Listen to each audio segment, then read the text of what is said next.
Graça e paz, pessoal. Eu sou a professora Karina Rosa, eu sou bacharela em Teologia e estou participando do projeto Capelania Sem Fronteiras com o pastor, professor e capelão Alex Martins.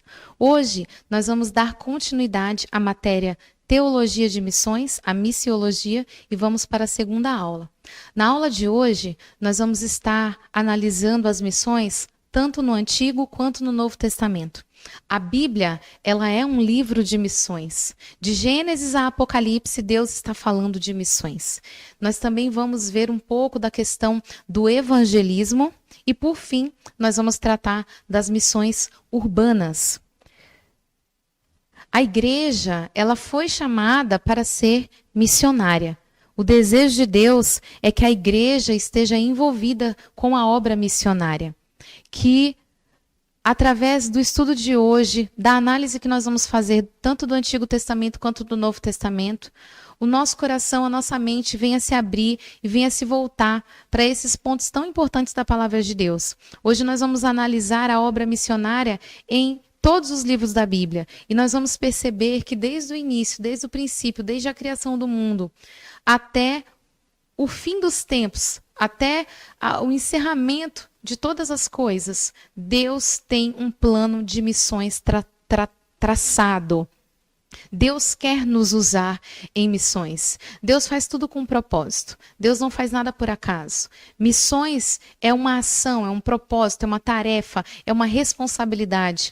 E, acima de tudo, é a obrigação da igreja. Então, que nós venhamos nos envolver com as obras de missões, porque é o desejo do coração de Deus, porque é a tarefa que Ele nos colocou. Desde o início dos tempos até os dias de hoje, o desejo de Deus é que a igreja seja missionária, é que a igreja esteja envolvida com a obra missionária, é que a igreja esteja envolvida com missões.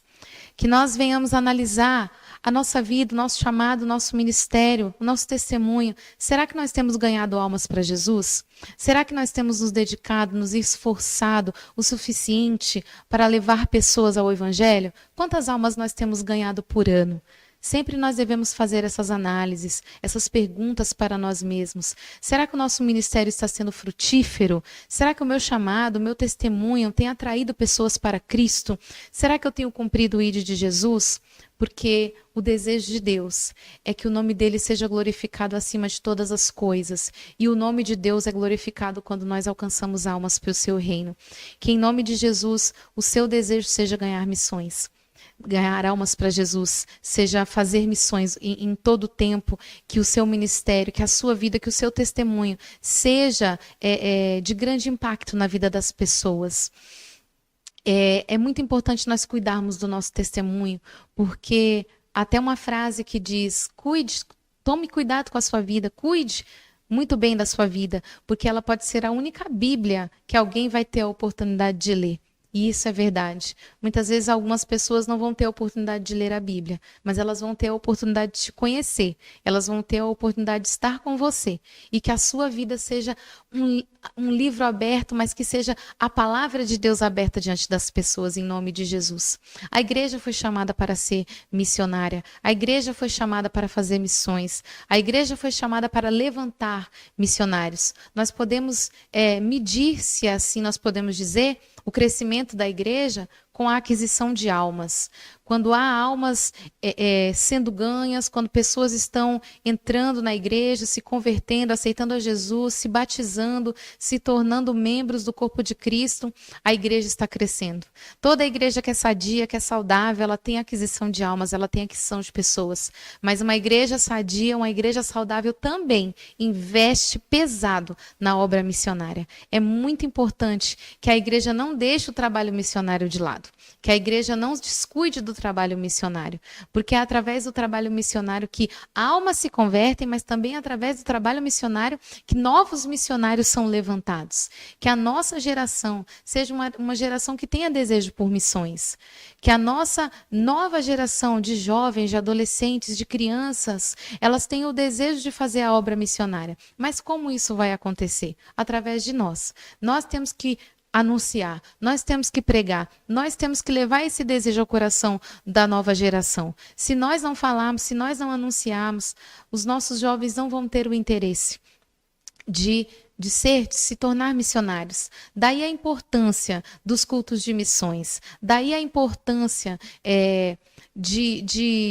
de se pregar sobre missões dentro da igreja. É através da pregação, nos cultos de missões, nos cultos na igreja, que o coração dos jovens, dos adolescentes e até mesmo dos adultos que têm o chamado missionário será despertado para essa obra.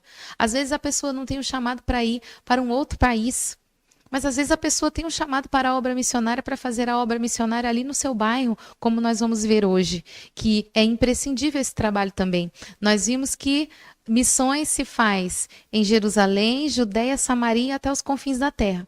Mas quem não faz missões em Jerusalém, que representa o lugar onde está, jamais vai fazer missões nos confins da terra.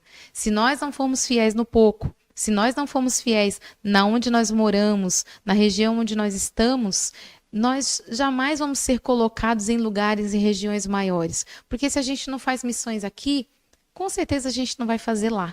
Então, que a igreja se desperte para a obra missionária, que a igreja forme novos missionários, que a igreja levante novos missionários, porque esse é o desejo de Deus para nós. Hoje nós vamos fazer uma análise do Antigo e do Novo Testamento e nós vamos ver que tanto o Antigo quanto o Novo Testamento são a porção da palavra de Deus que mostra o testemunho de diversas pessoas que tiveram um chamado missionário. E que esse chamado seja despertado nas nossas vidas e que nós venhamos dar a devida importância à obra missionária, ao trabalho missionário depois de analisar a palavra. Porque nós vamos ver na palavra que o desejo de Deus é que a gente faça missões. Amém? Missões no Antigo Testamento. Vamos dar início aqui a esse ponto. Desde a criação até os nossos dias, Deus tem trabalhado com missões. O trabalho de missões, com certeza, nasceu no coração de Deus. E foi a maneira que ele arquitetou no céu para ganhar o mundo. Então, desde a criação até os dias de hoje, Deus trabalha com missões. Nosso Deus é um Deus missionário. E o desejo dele é que nós sejamos missionários também. Então, a maneira que Deus encontrou, que Deus arquitetou no céu, no coração dele, foi a obra de missões para ganhar pessoas. Então, missões está no coração de Deus. Então, que as missões estejam no seu coração, porque primeiro elas nasceram no coração do seu Senhor, nasceram no coração de Deus. A Bíblia diz que Jesus é o Cordeiro morto antes da fundação do mundo. Às vezes a gente pensa assim, algumas pessoas pensam assim, Jesus ele veio como um plano B. Adão e Eva pecou, tudo se desmoronou e aí Deus veio com Jesus como um plano B. Não. Jesus, a obra salvífica da cruz, não é um plano B. Sempre foi o único, primeiro e absoluto plano de Deus.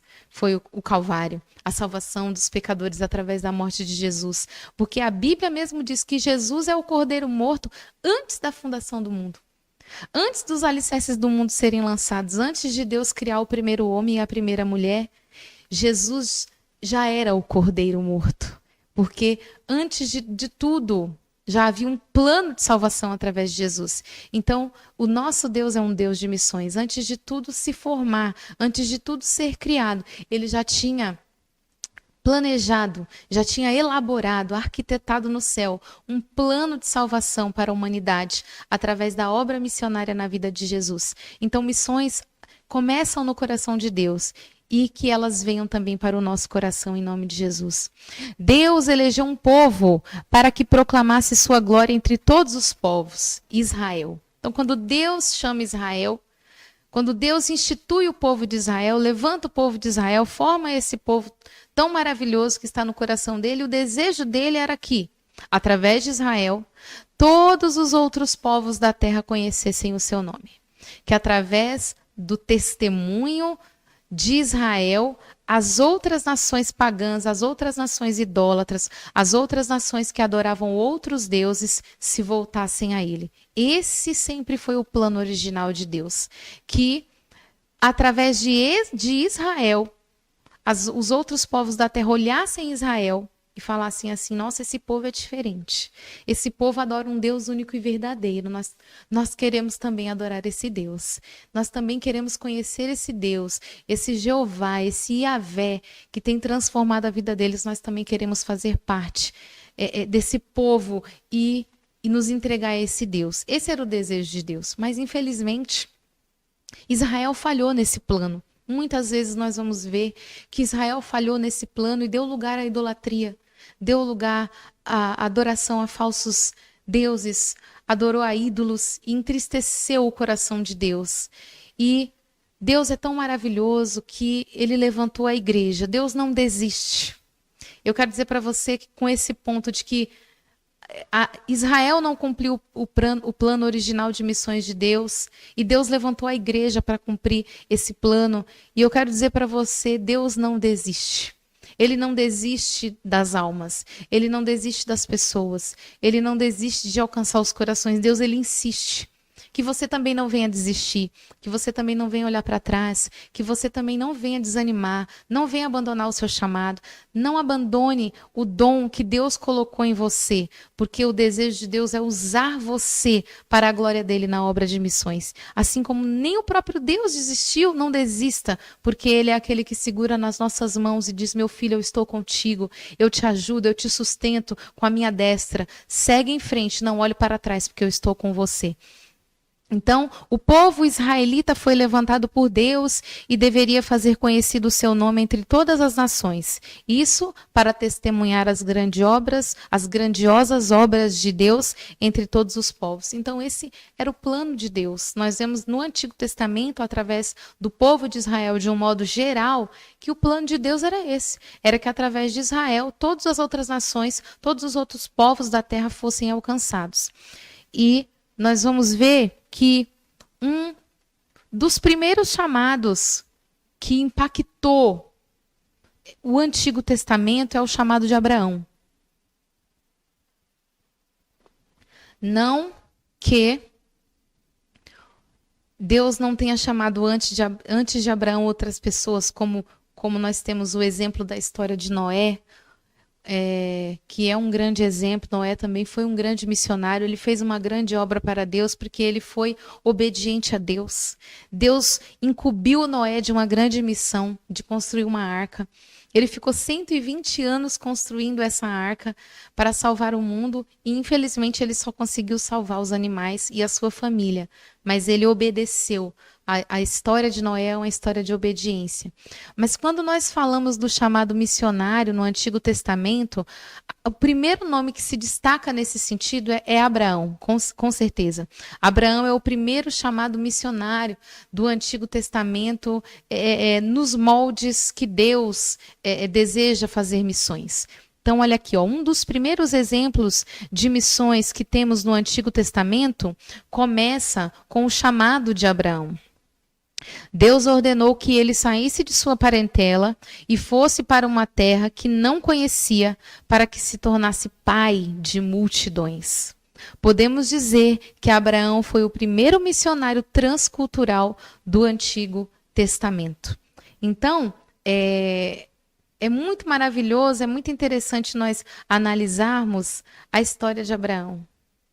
Abraão, ele era um homem em uma terra pagã, uma terra estrangeira, de uma família pagã, de uma família que adorava ídolos. O pai de Abraão, Terá, era um fabricante de ídolos. E a palavra diz que Deus o escolheu, que Deus o chamou. E ele fala assim: Abraão, saia da sua terra, saia do meio da sua parentela, saia da casa do seu pai e vá para o lugar que eu vou te mostrar. Deus não fala assim: olha, vai para esse lugar aqui. Não. Vai e no decorrer do caminho eu vou te mostrar. A obra de missões é assim. O chamado de Deus é assim. Muitas vezes nós temos que abandonar tudo. Abraão, ele teve que abandonar a casa dele, os pais, a parentela dele, porque eles eram idólatras. E não tinha como Deus começar o plano de salvação dele, um novo povo ali no meio da idolatria. Então Deus teve que tirar Abraão, teve que pedir para ele sair do meio dos parentes dele, da casa dos parentes dele, para que ele pudesse cumprir o chamado dele. Porque ali não daria, porque ele tinha que. Deus queria começar um novo povo que adorasse somente a Ele, o Deus invisível. Então, ele recebeu esse chamado para sair. E imediatamente ele responde a esse chamado. Ele toma suas coisas, sua família, os seus pertences e vai embora cumprir o chamado de Deus. Então, nós vemos através da vida de Abraão um grande exemplo de obediência, de fé, de determinação, de confiança em Deus. Deus, ele nos chama para fazer missões. Muitas vezes nós não vamos compreender, nós não vamos saber aonde que Deus está nos mandando, aonde que Deus vai nos enviar, o que Deus vai fazer. Nós não temos como saber. Mas o importante é que, assim como Abraão, que foi chamado e não titubeou, e não olhou para trás, não teve medo, não questionou, não duvidou. Não, tomou a sua atitude, pegou as suas coisas e foi para onde Deus mandou. Que assim também seja nas nossas vidas, que nós venhamos prontamente responder sim ao chamado de Deus. Deus está nos chamando. Deus nos chama todos os dias, que a gente venha responder sim ao chamado de Deus todos os dias. Seja obediente, faça a vontade de Deus.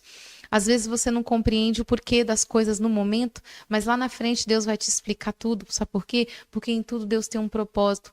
E às vezes a gente não entende por que a gente está num lugar, às vezes a gente não entende por que Deus enviou a gente para algum lugar, às vezes a gente até quer sair desse lugar, mas Deus, ele fala assim, não, fica aí, porque foi aí que eu te chamei. Sabe por quê? Porque às vezes você não sabe quantas e quantas almas aonde você está são especiais para Deus. E através da sua vida é que essas pessoas vão ser alcançadas. Então nós podemos dizer que o primeiro missionário transcultural do Antigo Testamento foi Abraão. Quando nós falamos de chamado transcultural, nós estamos falando das missões em além das nossas fronteiras, além das fronteiras do nosso país, no caso, o nosso Brasil, em outros países, em outras nações. Esse é o chamado transcultural. E na próxima aula, na terceira aula, nós vamos estar analisando e estudando a teologia de missões com as missões transculturais. Você não pode perder. Então, que o exemplo de Abraão, que o chamado de Abraão seja um exemplo para você e para o seu chamado também. Outro grande missionário do Antigo Testamento, com certeza, foi Moisés, comissionado por Deus para libertar o povo hebreu do Egito. Moisés foi um dos maiores missionários do Antigo Testamento. Que obra! E a história de Moisés, a história do Êxodo, é uma história tão fantástica, tão exuberante, tão surpreendente, sensacional, uma história tão fantástica que ela tem se tornado na atualidade até produção de cinema, porque o que Deus fez foi grandioso. As maravilhas, os sinais de Deus, os prodígios foram grandiosos. E hoje está se tornando aí superproduções essa história de tão tremendo que foi o que Deus fez. Porque através da vida de Moisés, Deus executou um plano muito maior, muito grande, muito poderoso, muito tremendo. Deus o chama para libertar um povo cativo há mais de 400 anos, 430 anos de servidão, de escravidão. E quando ele é chamado por Deus, Moisés ele fala assim, mas Senhor, quem sou eu? Eu não sei falar direito, eu não consigo falar. E aí Deus olha para ele e fala assim, não fui eu que criei a boca do homem? Eu que vou te usar, eu que vou colocar as palavras na sua boca. E Deus levanta Arão para estar do lado dele, ajudando ele na comunicação. E eu quero dizer para você que o que Deus fez na vida de Moisés foi muito grande, muito tremendo. Deus o preparou durante anos. Moisés passou 40 anos no palácio de Faraó, 40 anos no deserto com seu sogro Jetro e 40 anos no deserto com o povo de Israel. Então, 40 anos no Egito, nos palácios do Egito, aprendendo toda a cultura, toda a ciência do Egito, toda a arquitetura, toda a matemática do Egito. Depois, 40 anos no deserto com seu sogro, aprendendo a cuidar de ovelhas, de príncipe a pastor. Esses 80 anos, Moisés estava sendo preparado. Preparado para o quê? Para os últimos 40 anos. A vida de Moisés é dividida numa sessão de 3 vezes de 40 anos.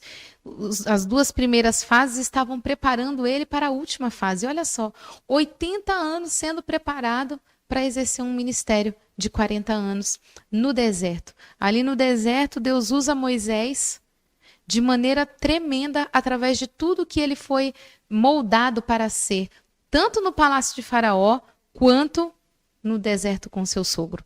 Ele aprendeu a ler, a escrever, a ciência, a arquitetura do Egito. Então ele pôde escrever os 10 mandamentos, escrever o Pentateuco. Ele aprendeu toda a arquitetura do Egito ali, ele fez todo o planejamento, Deus usou isso na vida dele, Deus já estava preparando ele para que no futuro fosse dada a ele a revelação do tabernáculo e ele pudesse orientar ali aqueles homens a fazer o tabernáculo. E no deserto com seu sogro Jetro, ali cuidando das ovelhas, ele aprendeu a ser um pastor e a cuidar de ovelhas. Ele também aprendeu como era a vida no deserto, como era o clima, como se vivia, como se comia, se alimentava no deserto. Porque depois ele ficaria 40 anos com um povo no deserto, direcionando, guiando esse povo. Então, Deus é o Deus que nos capacita. Primeiro, na vida de Moisés, nós vemos que Deus é o Deus que nos capacita. É Ele que coloca palavras na nossa boca. Segundo, Deus é o Deus que está nos preparando. Deus, Ele nos prepara. Então, tudo o que está acontecendo na sua vida não é por acaso. Às vezes a gente olha e não compreende, mas é porque no futuro nós vamos compreender. Às vezes a gente está num lugar aprendendo uma coisa, é Deus nos preparando para nos usar na obra dele de alguma maneira. Que você tenha essa convicção, tudo o que está acontecendo na sua vida. É Deus que está te preparando, te moldando para a grande concretização da obra que ele tem através de você nesse mundo. Se estamos aqui, se temos vida e fôlego, é porque Deus tem um plano chamado conosco aqui. E tudo que acontece conosco é Deus nos preparando, Deus nos moldando, nos formando para nós cumprirmos a obra dele. Amém? Josué foi um grande guerreiro usado por Deus na missão de conquistar a terra de Canaã e torná-la exclusiva do povo de Deus. Então Josué também foi um grande guerreiro. Ele não teve um ministério como o de Moisés, foi um pouco diferente. Mas ele também foi um grande missionário nas mãos de Deus, porque através dele, através da obediência, da força, da potência dele, ele levantou um grande exército, invadiu Canaã e conquistou a terra prometida, que seria o lugar que Deus disse que seria o novo lar dos israelitas. Então, ele foi usado por Deus. Eu tenho certeza que quando Moisés morreu, Josué deve ter ficado apreensivo, com medo, sem saber como seria. Mas Deus o levantou, Deus o capacitou, Deus o levantou como sucessor. Deus, ele trabalha com a sucessão. Nós podemos ver isso na vida de Moisés e Josué, também podemos ver na vida de Elias e Eliseu, Paulo e Timóteo. Deus é o Deus que trabalha com sucessores. É muito importante você enxergar isso. Talvez você vai ser o sucessor de alguém na obra missionária, na obra de Deus. E talvez Deus queira que você já comece a pensar em um sucessor. Se Deus te levar, tem alguém que vai dar continuidade à obra que Deus colocou nas suas mãos? Nós temos que pensar nisso, porque Deus trabalha com a sucessão. E o desejo de Deus é que assim como nós tenhamos no nosso coração o desejo de suceder alguém, se for a vontade dele, que nós também tenhamos o desejo de preparar sucessores, se assim for o desejo de Deus, se assim a gente compreender que esse é o plano de Deus para as nossas vidas, porque a obra de Deus, ela não pode parar. No livro de Juízes, encontramos diversos homens e mulheres que foram usados por Deus como libertadores de Israel. Eles eram levantados em momentos de grande necessidade e vemos em suas vidas a obra missionária. Então, nós também podemos ver nos livros de Juízes a obra missionária. Israel pecava, fazia o que desagradava o coração de Deus, adorava falsos ídolos, e quando as outras nações vinham, Deus permitia que as outras nações viessem, invadissem Israel, e a guerra se levantava, Israel clamava, e Deus levantava um libertador. E através desses libertadores, Deus redimia, Deus libertava Israel das suas aflições e concedia a eles um tempo de paz. Esse é o panorama do livro de Juízes, é o que acontece ali. E nós vemos que apesar da desobediência do povo, Deus sempre levanta um libertador. Deus sempre levanta alguém para ajudar o povo, para socorrer o povo. Deus sempre dá uma nova chance para as pessoas. Então, assim foi na vida dos juízes de Israel. Eles foram homens missionários e missionárias usados por Deus para levar a libertação em momentos de grande aflição para o povo de Israel. E nós também somos esses. Muitas vezes Deus vai nos levantar em momentos de grande aflição na vida de pessoas, de dificuldade, de dor, de clamor, de pedido de socorro, que você esteja disponível. Que assim como os juízes de Israel estavam ali prontos, disponíveis para ser usados por Deus no momento que Deus chamasse, que você esteja disponível, que você esteja à disposição de Deus para fazer a obra do Senhor, para fazer a vontade do Senhor, que Deus possa contar com você, que Deus conte com você. Será que Deus pode contar com você? Eu espero que Ele possa, eu quero que Ele conte comigo, eu quero que Ele conte com você também. A missão dos reis de Israel era governar o povo da aliança e mantê-los fiéis ao único e verdadeiro Deus, atraindo assim para si as outras nações da terra. Infelizmente, poucos reis cumpriram essa missão, com exceção de Davi, que apesar de suas falhas, trouxe de volta a adoração para o centro de Israel em seu reinado. Bom, os reis de Israel tinham ali a missão de manter o povo da aliança, o povo de Israel, fiel a Deus. Infelizmente, nós vemos que muitos deles falharam, se tornaram idólatras. Houveram alguns poucos que cumpriram a missão do Senhor. Nós podemos ver ali Asa, Josafá, nós podemos dar o exemplo do rei Josias e principalmente o rei Davi, que foi um rei que foi conhecido como um homem segundo o coração de Deus, apesar dos seus pecados. Por quê?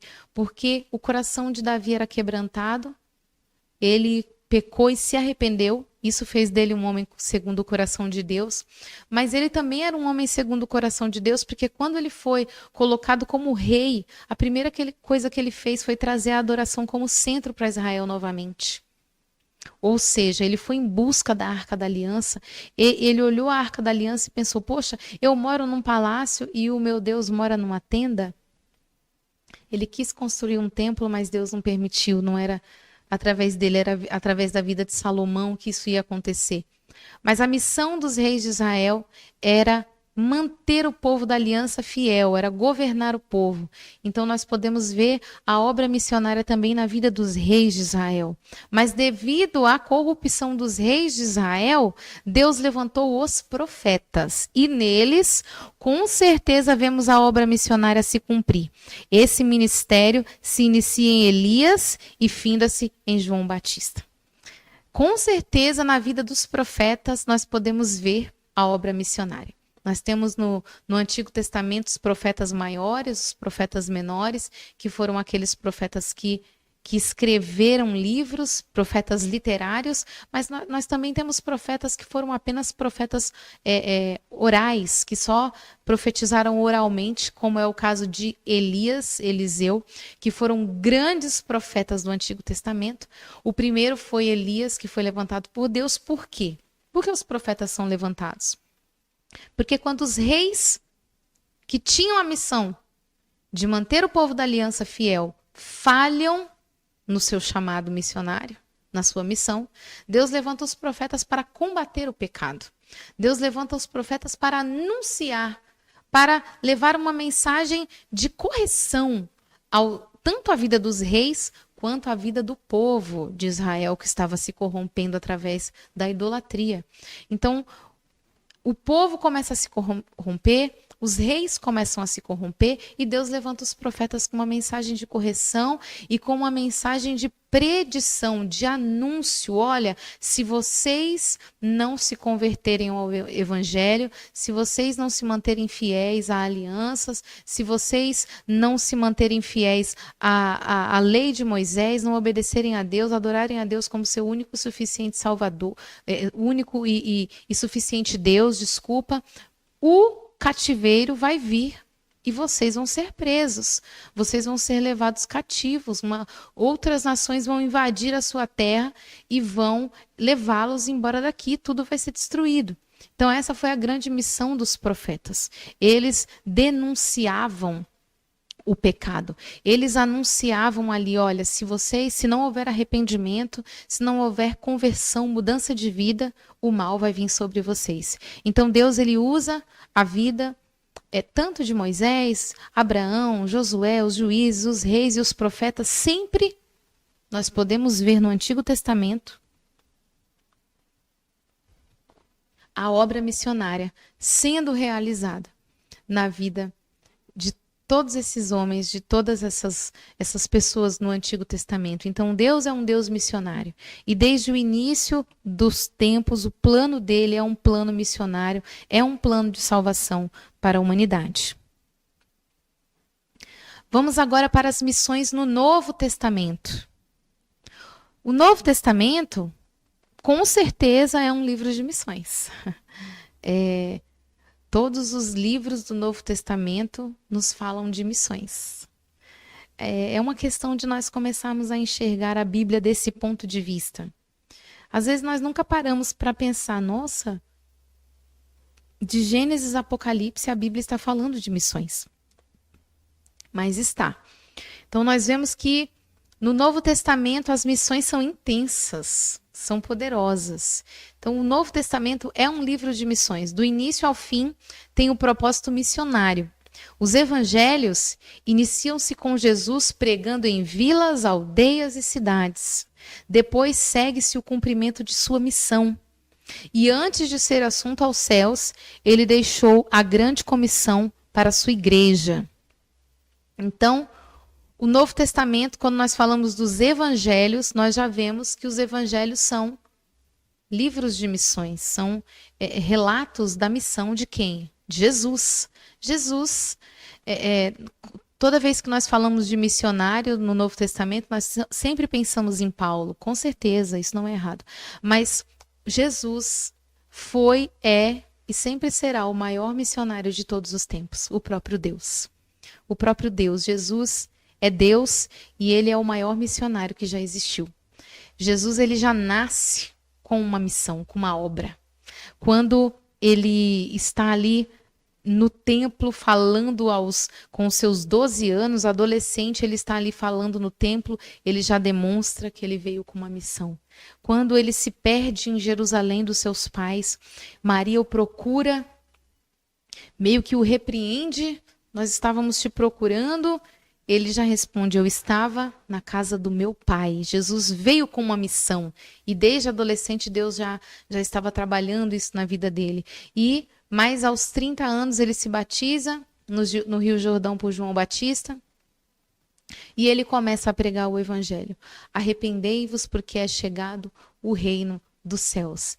E Jesus tem um ministério de 3 anos. E em 3 anos, que é um período de tempo assim... 3 anos, Jesus teve 3 anos de ministério. Existem pessoas que têm 15 anos de ministério, 20, 30 anos de ministério. Por isso que ele disse que no nome dele nós faríamos coisas e obras maiores do que ele fez.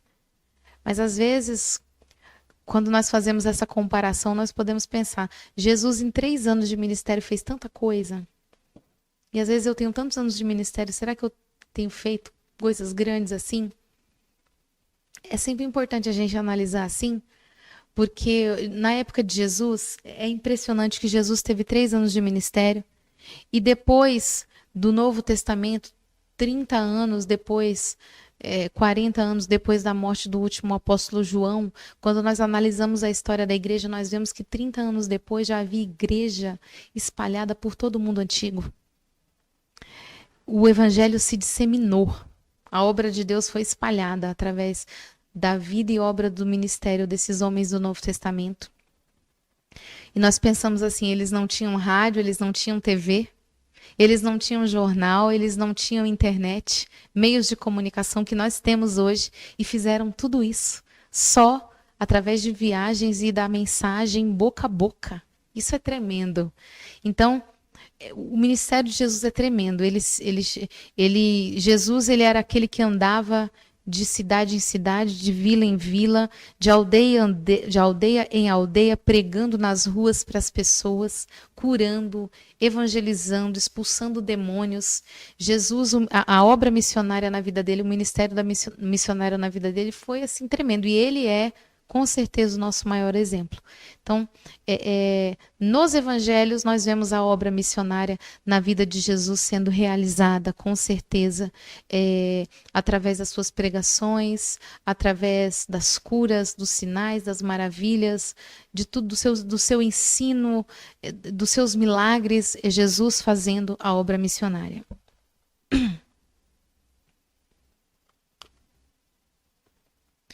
O livro de Atos dos Apóstolos narra o início da obra missionária realizada pela igreja.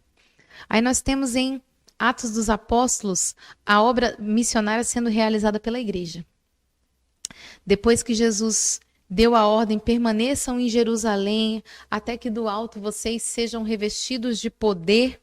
Os discípulos permanecem ali orando 10 dias no cenáculo, recebem esse revestimento de poder, essa unção, essa autoridade tão tremenda, e eles saem pelo mundo pregando o evangelho. Eles saem pelo mundo levando a mensagem do evangelho. E eles são outros, eles estão transformados. Nós podemos ver na vida de Pedro, principalmente no início do livro de Atos dos Apóstolos, que Atos dos Apóstolos é meio que o resumo do ministério de Pedro e depois de Paulo. E nós vamos ver que Pedro foi transformado de uma tal maneira que aquele Pedro que fugiu, que negou Jesus, ele anuncia Jesus com ousadia e intrepidez e ele ganha em uma pregação 3.000 almas para Jesus. E nós vemos ali a obra missionária, as 3.000 almas são batizadas. E há uma aquisição de muitas pessoas na igreja. Então, o livro de Atos dos Apóstolos é o livro que conta o início da obra missionária na igreja. É tremendo a obra de Deus na vida deles. Quando nós olhamos o ministério de Paulo também, é notável nós dizermos que o perseguidor se torna o perseguido em nome do evangelho, por amor ao evangelho. A obra que Deus fez na vida de Paulo é maravilhosa, porque nós vemos tanto na vida dele a conversão, depois Deus o chama, o levanta como um missionário, e nós vemos a obra missionária na vida dele, o ministério dele. Nós vemos a conversão e o ministério de Paulo. Então, e vemos que tudo isso ele faz, ele anuncia, ele usa para a glória de Deus. É muito tremendo. O livro de Atos é um livro de missões. É o livro que vai narrar as diversas viagens. Há muitas histórias que vão mostrar ali o início da igreja, a igreja começando. E como que é o início da igreja? Pregando e ganhando almas, pregando e ganhando almas. Então, depois nós temos as cartas de Paulo. As cartas de Paulo, elas são endereçadas às igrejas fundadas em suas viagens missionárias. Então, as cartas de Paulo, elas são missionárias porque elas são o cuidado de um pastor missionário, de um líder que fundou uma igreja, deixou tudo pronto e foi embora fundar. Porque a obra missionária, como eu já falei, a visão da obra missionária é uma visão de expansão. O verdadeiro missionário, ele chega em um lugar, ele funda um trabalho, ele começa ali um trabalho com 1, com 2, com 3, o trabalho vai crescendo, vai ganhando forma, o trabalho vinga, vai para frente, e quando o trabalho está pronto, ele vai para outro lugar. Ele não fica ali. Poxa, mas no momento que está tudo pronto, ele não desfruta daquilo, não. Ele vai para outro lugar, começar tudo de novo, com 1, com 2, com 3, fundar uma nova igreja. Por quê? Porque é a chama das missões. É não parar. O verdadeiro missionário, ele não para. Ele não fica em um lugar só. Porque a obra de missões é uma obra de expansão, de crescimento. E Paulo foi esse missionário que ganhou muitas almas, que abriu igrejas em diversos lugares. Então, as cartas de Paulo são as suas cartas com os seus conselhos, com as suas orientações, admoestações, exortações à igreja. As igrejas que ele abriu, muitos novos convertidos, pessoas que precisavam de orientação. Mas nós vemos que as cartas de Paulo também são missionárias nesse sentido, porque é o pastor cuidando das suas ovelhas. Por fim, nós temos aí o livro do Apocalipse. Apocalipse, ele apresenta o grande resultado da obra missionária de todos os tempos. O livro de Apocalipse é um livro onde ainda há uma pregação ali no começo, quando nós vemos Jesus. Jesus é visto por João no meio de 7 castiçais com 7 estrelas em suas mãos, e a Bíblia diz que isso representa que Jesus, os 7 castiçais são as 7 igrejas, as 7 estrelas são os 7 pastores. Então, Jesus é aquele que está no meio das suas igrejas e que tem em suas mãos os seus pastores. E ali, João escreve aquelas cartas para que aquelas igrejas venham se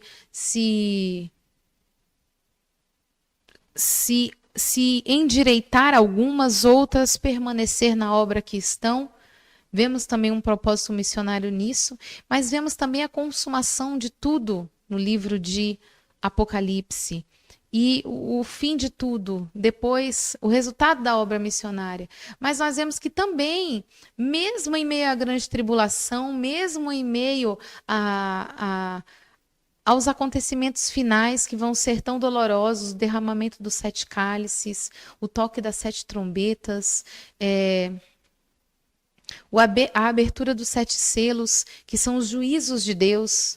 Essas séries de 7 são os juízos de Deus. Mesmo em meio a esses juízos, nós vemos que, mesmo em meio à grande tribulação, a palavra diz que haverá 2 testemunhas, que são a semelhança de Moisés e Elias, que vão estar ali pregando, anunciando o evangelho. Olha só.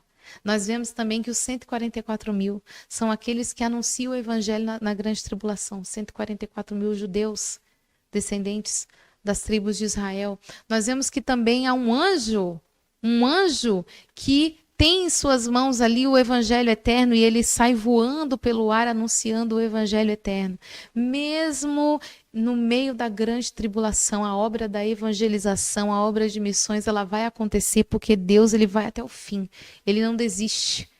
Ele vai até o fim e ele dará chance até os últimos momentos para as pessoas aceitarem a ele. Então, o Novo Testamento é com certeza um livro missionário, é um livro de missões.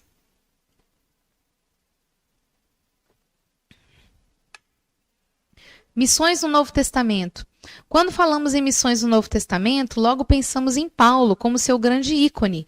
E isso não está errado. Porém, não podemos esquecer do nosso Mestre Jesus. Ele foi um missionário exemplar enquanto exerceu seu ministério terreno. Então, já vimos aí um panorama da vida de Jesus. Paulo é um grande ícone, com certeza um grande missionário, um grande exemplo para todos nós. Mas, com certeza, o nosso maior exemplo missionário é o nosso Senhor Jesus. Basta ao servo ser como seu Senhor, que nós venhamos imitá-lo, que nós venhamos andar nos passos de Jesus e fazer a obra missionária com o mesmo amor, com a mesma dedicação que ele fez, porque Jesus ama as pessoas e que nós venhamos amá-las também. Jesus ia de aldeia em aldeia, cidade em cidade, becos e valados, levando as boas novas do reino. Pregava, curava, realizava milagres, expulsava demônios, alimentava física e espiritualmente e enviava outros missionários ao campo. Seu ministério missionário com certeza deve ser nossa grande inspiração. Essa questão de alimentar física e espiritualmente é um ponto muito importante que nós vamos tratar nas próximas aulas sobre a questão da missão integral. É um tema bastante interessante, bastante polêmico, que nós vamos tratar nas próximas aulas, que vocês estejam acompanhando as aulas para nós falarmos sobre essa questão da obra missionária para o espírito, mas também para o corpo físico das pessoas. Jesus, ele cuidava das pessoas integralmente. Jesus não levava o evangelho apenas para a alma, mas ele também ele levava o alimento para o corpo físico das pessoas quando era necessário. Após a ascensão de Jesus, o maior missionário que as Escrituras citam é o apóstolo Paulo, que foi escolhido e designado por Deus especialmente para as missões transculturais. Ele desbravou o mundo da época, levando as boas novas de Cristo. Paulo, com certeza, é um grande exemplo de missões para nós.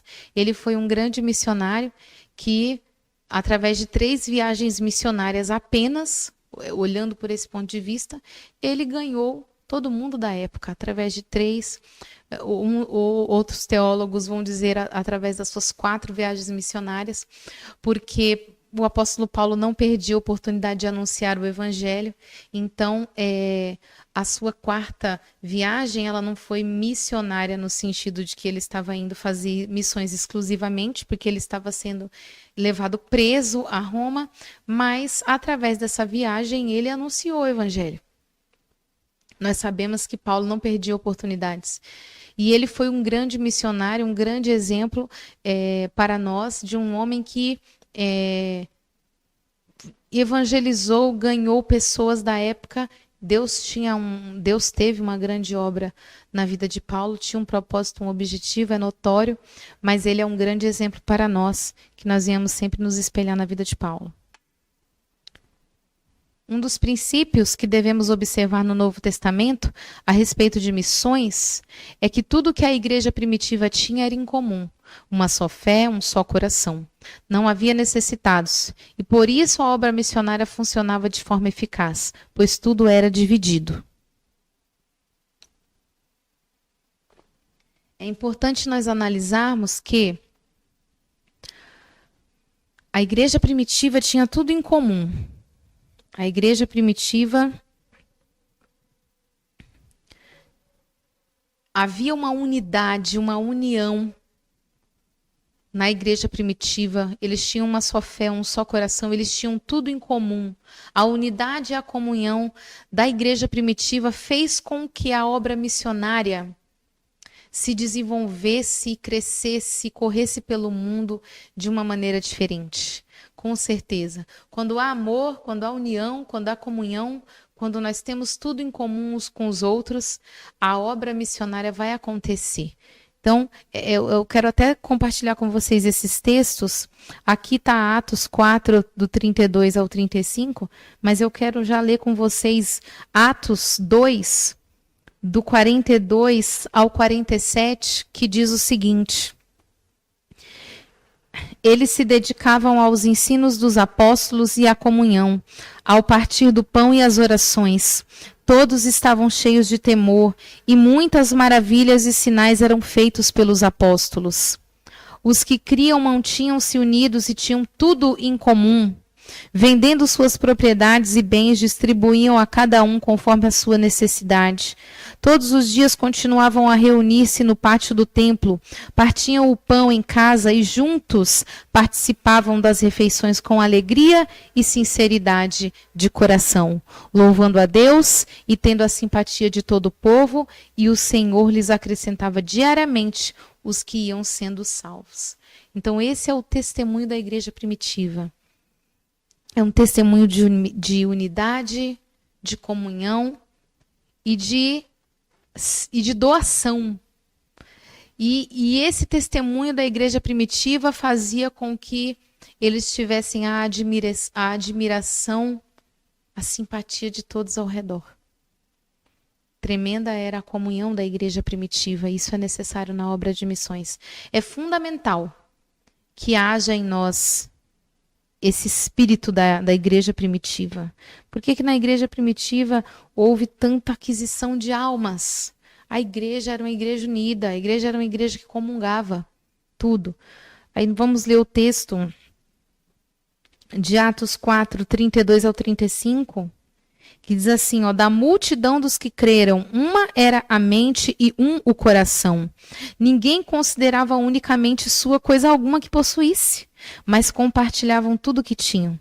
Com grande poder, os apóstolos continuavam a testemunhar da ressurreição do Senhor Jesus, e grandiosa graça estava sobre todos eles. Não havia pessoas necessitadas entre eles, pois os que possuíam terras ou casas as vendiam, traziam o dinheiro da venda e o colocavam aos pés dos apóstolos, que o distribuíam segundo a necessidade de cada um. Então, a igreja primitiva era doadora. E fazer missões é se doar, é doar-se por amor ao outro. Missões é um trabalho onde deve haver doação. Temos que doar coisas, temos que doar recursos, dinheiro, com certeza. Missões não se faz sem dinheiro.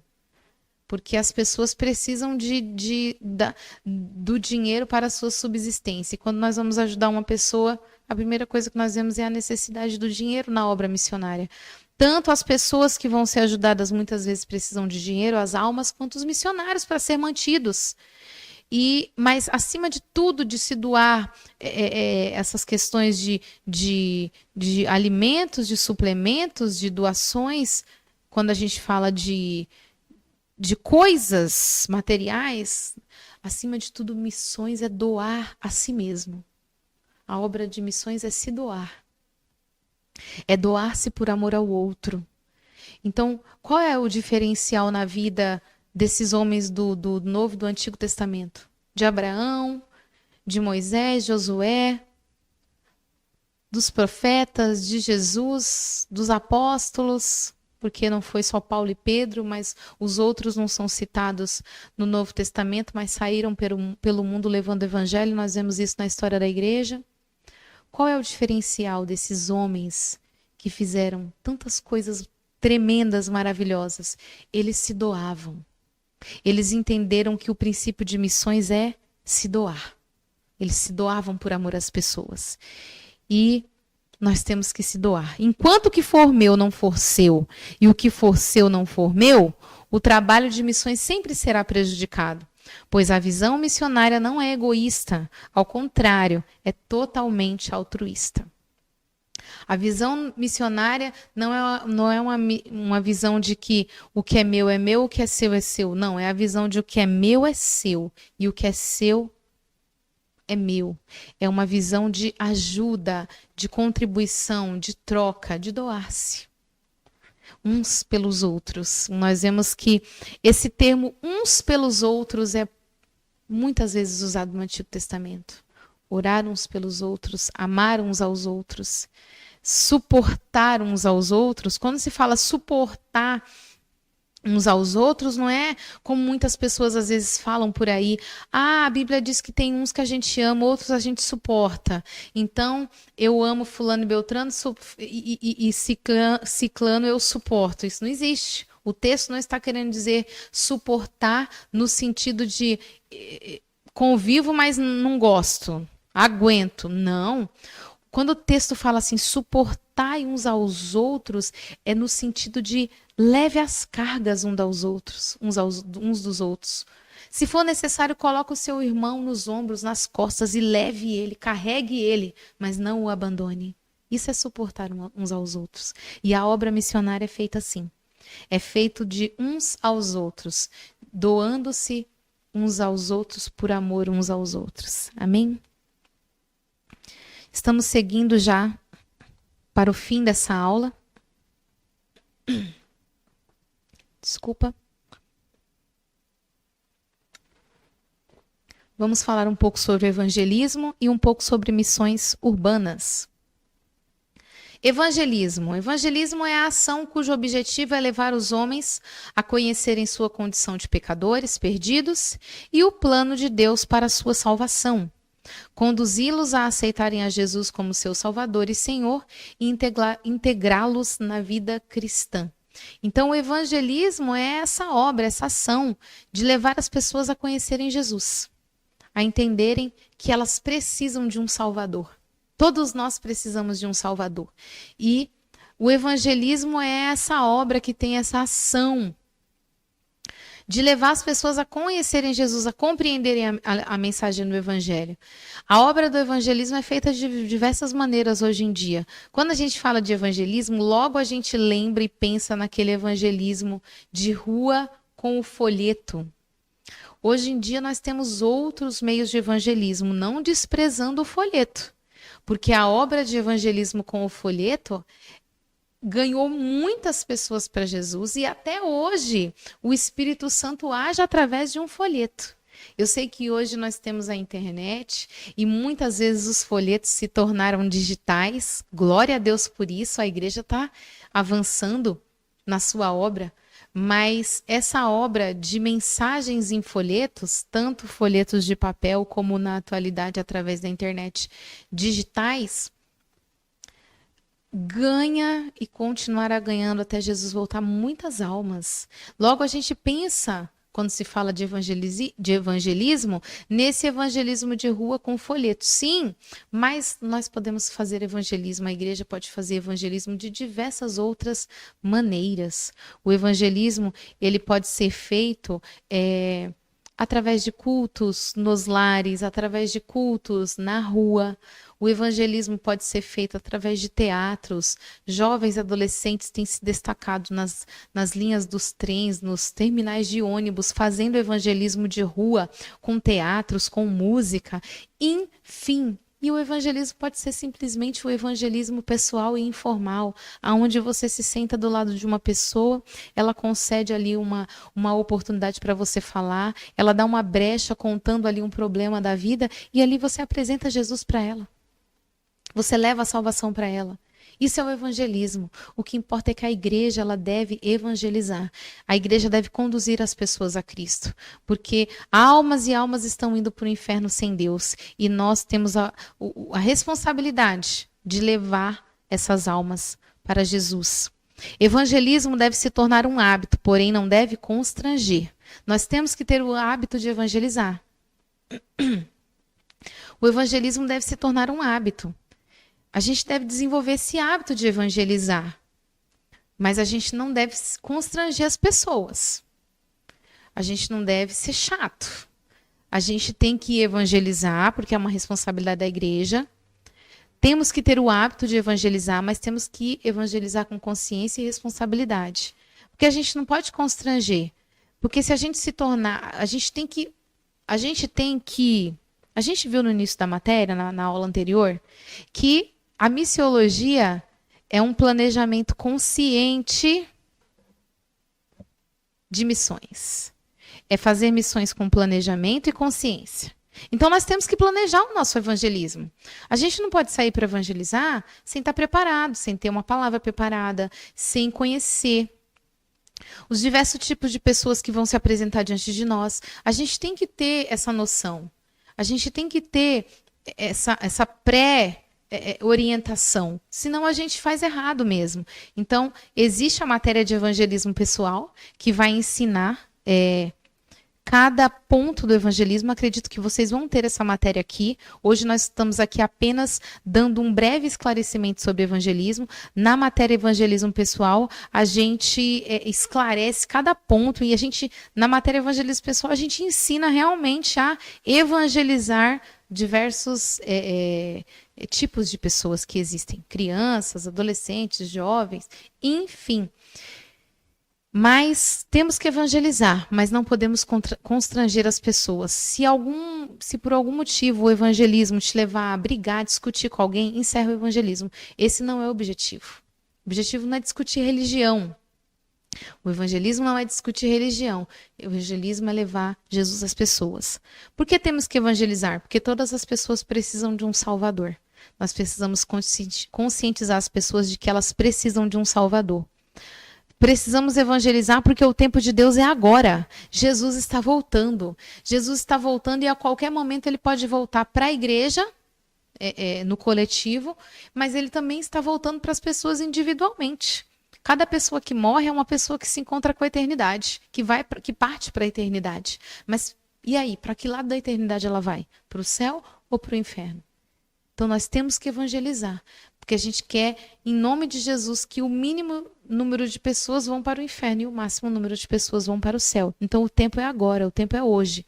Devemos evangelizar nos lares, nas ruas, no trabalho, nos transportes, nas instituições, em toda parte. Devemos evangelizar. Se temos oportunidade de falar, devemos falar. Se não temos, a nossa vida tem que ser um testemunho vivo. A nossa vida, o nosso testemunho, o nosso comportamento, o nosso proceder, a nossa maneira de falar tem que evangelizar. Nós temos que ser luz do mundo e sal da terra. Então, mas eu não tenho oportunidade. Seja. Se você não tem como falar, seja o testemunho vivo, em nome de Jesus. Para evangelizar é necessário ter amor pelas almas, amar as pessoas, ler a Bíblia, porque nós temos que ter mensagem para falar. Quanto mais nós lemos a Bíblia, mais nós conhecemos a mensagem. No momento certo, creia que Deus vai preparar, vai colocar uma pessoa na sua frente e você com certeza vai lembrar do versículo bíblico, da passagem bíblica que você que mais vai se encaixar ali no momento e Deus vai te usar, mas você tem que ler a Bíblia. Tem que buscar ser cheio do Espírito Santo, porque tem situações, como nós vamos ver mais para frente, que nós temos que estar revestidos do poder de Deus, porque lidar com almas é pisar no terreno do inimigo. Se nós não estivermos cheios do Espírito Santo, o nosso evangelismo pode ser frustrado. Ter uma vida separada para Deus como exemplo para as almas. Como eu disse, estamos batendo nessa tecla hoje. O seu testemunho fala muito mais às vezes do que 1000 palavras. Então, que a sua vida, antes de você querer evangelizar, que a sua vida seja uma mensagem evangelística, em nome de Jesus. Então, a suprema tarefa da igreja é a evangelização do mundo. Quando Deus amou, amou o mundo. Quando deu seu filho, deu pelo mundo. Quando Jesus Cristo morreu, morreu pelo mundo. A visão divina é uma visão mundial. Essa é a visão que Deus quer que tenhamos. O mundo todo para Cristo. Deus amou o mundo. Não o sistema mundano, como a Bíblia diz assim, mas a Bíblia não diz que nós não devemos amar o mundo, nem o que o mundo há. Quando a Bíblia fala que nós não devemos amar o mundo, é o sistema mundano. São as regras, as leis do mundo. Mas aqui, quando a Bíblia diz que Deus amou o mundo, ele amou as pessoas. Deus está falando aqui das pessoas. Nós não devemos amar o sistema mundano, mas as pessoas nós devemos amar.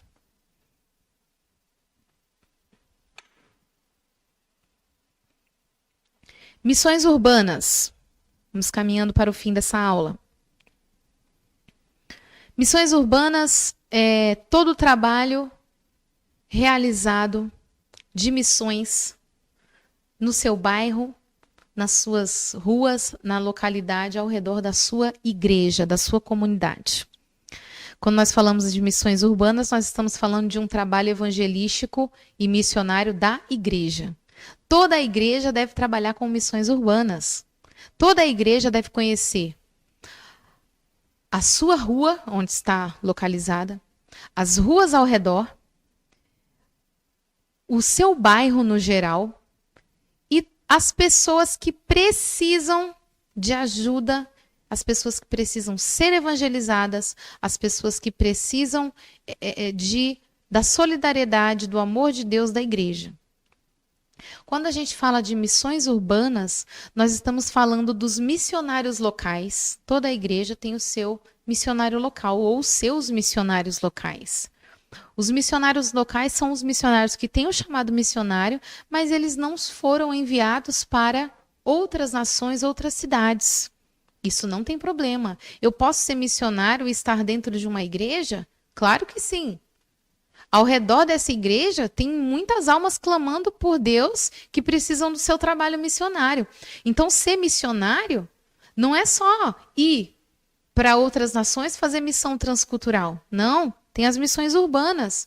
Tem as missões ali ao redor da minha igreja, da minha congregação. Tem almas clamando, pedindo por socorro ali nos arredores da minha congregação. Então, quando se fala de missões urbanas, é toda a obra voltada para a sua localidade, ao redor da sua igreja, ao redor da sua igreja, e que é realizada pelos missionários da sua igreja, que deve ser liderada por esses missionários, e esses missionários devem montar equipes. Todo missionário tem que ter uma equipe missionária, pessoas que vão ajudá-los nesse trabalho, porque dependendo do trabalho, se for um trabalho de visita, é importante que vá uma pessoa, que vá pessoas auxiliar. Então, eu já fiz esses trabalhos de pontos de pregação, de visitas nos bairros, de oração nos lares, e o missionário sempre vai com uma pessoa, duas, ou com uma equipe. É importante que as equipes participem. Então, são equipes que... O que constitui uma equipe de um missionário? Intercessores, alguém que leve uma palavra, caso o missionário não queira levar no dia, tem que ter alguém que também está ali habilitado a levar uma palavra, uma pessoa que louva, se for permitido cantar um louvor ali, porque o louvor ele gera quebrantamento, a pessoa que vai ali olhar, ver a necessidade, o que a pessoa está precisando para a igreja fazer a obra missionária na questão da subsistência, da assistência social, são muitas questões. São muitas questões, mas é importante que haja uma equipe, porque por ser muitas questões, é onde a equipe, cada um vai ter o seu trabalho. Então, por missões urbanas, por missão urbana, compreende-se a missio Dei, do latim ser enviado no ambiente da urbe, no urbanismo. Entende-se por missão urbana o processo de execução da evangelização integral dentro da cidade. Então, fazer missões não é só ir para as missões transculturais, porque na nossa região onde a igreja está implantada, tem almas clamando por Jesus. E às vezes você não vai ser um missionário transcultural, mas você vai ser um missionário local que vai fazer grandes trabalhos e vai ganhar muitas almas para Jesus ali na sua localidade mesmo. Glória a Deus por isso. Não importa onde você estiver. Não importa se é em Jerusalém ou se é nos confins da terra. O que importa é que a obra missionária seja realizada.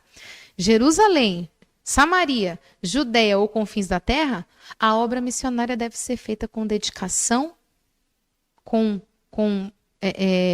amor, com doação. Isso é muito importante. Então, os maiores focos da missão urbana é levar o evangelho aos mais necessitados, como comunidades, favelas, moradores de rua, crianças de rua, mendigos, carroceiros, prostitutas e etc. Esse é, entre aspas, parte do público que as missões urbanas têm por alvo. Então, as pessoas que fazem missão urbana, os missionários ali locais, vão estar atentos com essas pessoas, com as comunidades, que sempre tem pessoas carentes, necessitadas, as favelas, que sempre tem pessoas que precisam de uma palavra amiga, de consolo, de conforto, de ânimo. Os moradores de rua. É o alvo, é um foco da missão urbana. Pessoas que precisam de ajuda, de amparo, de alento, de ação social também. Crianças de rua, que são pedintes muitas vezes, mendigos, carroceiros, prostitutas, são pessoas que precisam da obra missionária, que precisam ser evangelizadas e cabe à equipe missionária das igrejas locais fazer essa evangelização, levando a mensagem de Deus, levando ali as pessoas a mensagem do evangelho. Uma questão muito importante nas missões urbanas é o espírito das metrópoles. Nas cidades, a correria, egoísmo, cansaço, consumismo, violência, perigos são permeadas por um sentimento de cada um correr atrás do seu. E muitas vezes o essencial se torna realmente invisível aos olhos. O homem urbano tende a não enxergar as necessidades do outro, tornando-se indiferente ao próximo. Então, essa é uma questão muito importante nas missões urbanas. O espírito das cidades, das metrópoles, é um espírito frio. É um espírito, muitas vezes, seco. É um espírito onde as pessoas vivem correndo para cima e para baixo para trabalhar, correndo atrás do seu. As pessoas, nesse círculo urbano, se tornam muitas vezes egoístas, não olham. Às vezes você passa do lado das pessoas na rua, nem olha, nem repara, nem vê. É ou não é, pessoal? Às vezes é assim. É o cansaço. As pessoas estão cansadas, querem ir para casa. É o consumismo, comprar, adquirir. O medo da violência. Às vezes as pessoas têm tanto medo da violência que vê uma pessoa na rua, em vez de evangelizar, se afasta com medo de ser assaltado, de ser agredido. os perigos. Então, tudo isso influi muito na obra das missões urbanas negativamente. E esse espírito, muitas vezes, é algo que compromete, que impede. Por isso que esse trabalho de missões urbanas, ele deve ser regado de oração. Missões é aquilo, né, pessoal? Missões se faz orando, contribuindo e indo. Tem os que vão, tem os que contribuem, tem os que oram. E nessa questão aqui, as três coisas são essenciais, mas eu quero tratar aqui da oração. Porque é terreno do inimigo. Então, aqui é importante que os missionários estejam acompanhados de intercessores, seja cheio do Espírito Santo, como eu falei, tem uma palavra, porque muitas pessoas nesse ambiente podem cair endemoniadas, precisar de oração de libertação, porque é terreno do inimigo. Você entra no terreno do inimigo, essas pessoas estão nas trevas e você chega levando a luz. Então, é um trabalho que deve ser feito com muito tato, com muito cuidado, com muita oração, com muito jejum, consagração, separação, conscientização. Por quê? Porque nós vamos levar o evangelho em regiões, em terrenos aonde Satanás tem dominado e a gente vai chegar lá para levar a luz e libertar pessoas das trevas mediante a pessoa de Jesus. Então nós temos que estar cheios do Espírito Santo, preparados. Então, quando nós falamos de missões urbanas, nós estamos falando do trabalho de missões na igreja local. E eu quero terminar e encerrar essa aula ressaltando isso. Muitas vezes nós ainda temos essa visão de que missões é apenas um trabalho transcultural, que missionário é somente aquele que é enviado para outras nações para fazer missões, e não é verdade. O trabalho de missões começa na rua da nossa igreja. Existem os missionários apóstolos que são levados para outras nações para desbravar nações onde não tem igreja, onde não tem nada? Sim, existe. Mas também existem os missionários locais que foram chamados para fazer na sua igreja local, aos derredores, nos bairros ali da sua igreja local, a obra missionária.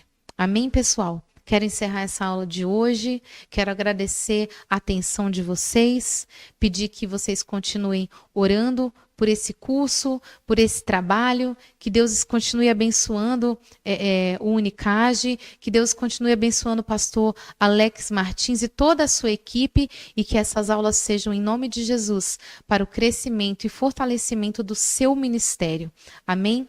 Que Deus esteja abençoando a cada um de vocês. Até a próxima aula, se Deus quiser. A paz do Senhor Jesus. Tchau, tchau.